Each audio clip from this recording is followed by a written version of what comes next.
Now, residents of North Legon in Accra are mourning world-renowned diplomat, the late Kofi Annan, in grand style. Houses and streets in the area have been cladded with national colors, with flags at half-mast in his honor. Eva Atibuka has the following report. Development of the area started in the 1990s with the longest street named after the late UN diplomat Kofi Annan.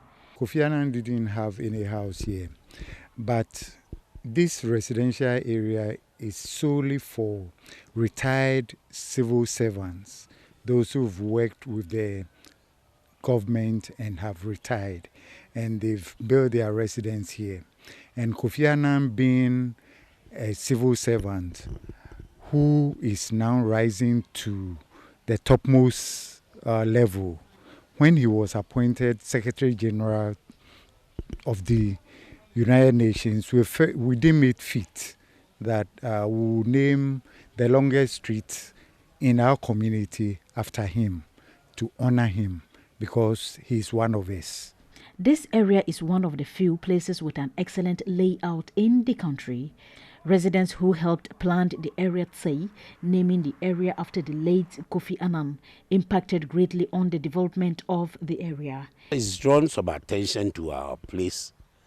And although we haven't had the attention we think we deserve, a lot of people identify areas around here by referring to Kofi Annan. Even you go on Google, you find Kofi Annan Avenue on it.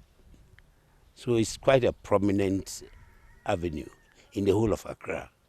The demise of Kofi Annan therefore came to them as a shock.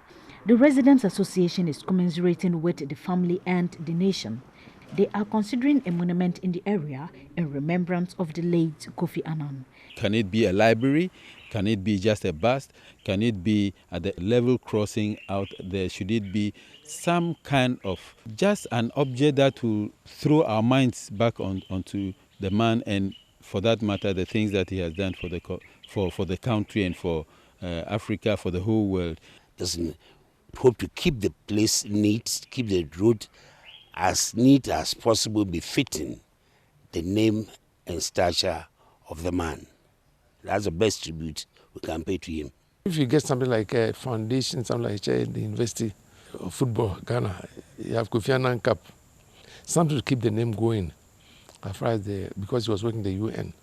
The residents say the demise of Kofi Annan remains a great loss for the entire African continent. Indeed, he represented all of us at the international level. We need to celebrate him. You're watching News 360. Up next, the weather report. The Weather Report segment is brought to you by RMG Ghana Limited.